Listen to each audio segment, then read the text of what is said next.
أعوذ بالله من الشيطان الرجيم. بسم الله الرحمن الرحيم. تبارك الذي جعل في السماء بروجا وجعل فيها سراجا وقمرا منيرا، وهو الذي جعل الليل والنهار خلفة لمن أراد أن يذكر أو أراد شكورا. وعباد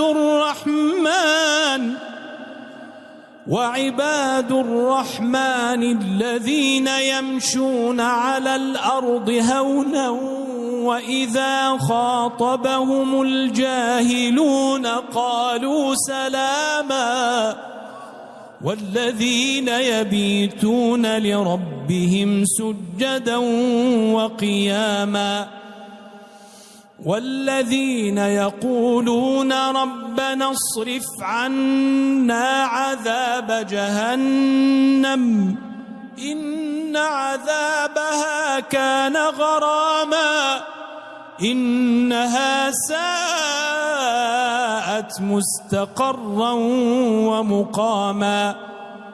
والذين إذا أنفقوا لم يسرفوا ولم يقتروا وكان بين ذلك قواما. والذين لا يدعون مع الله إلها آخر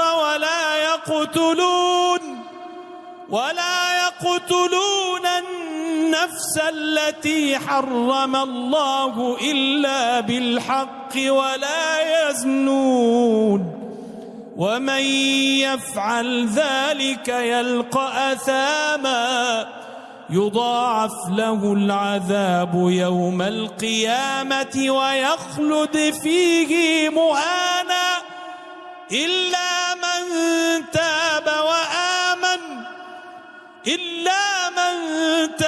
وآمن وعمل عملا صالحا فأولئك يبدل الله سيئاتهم حسنات وكان الله غفورا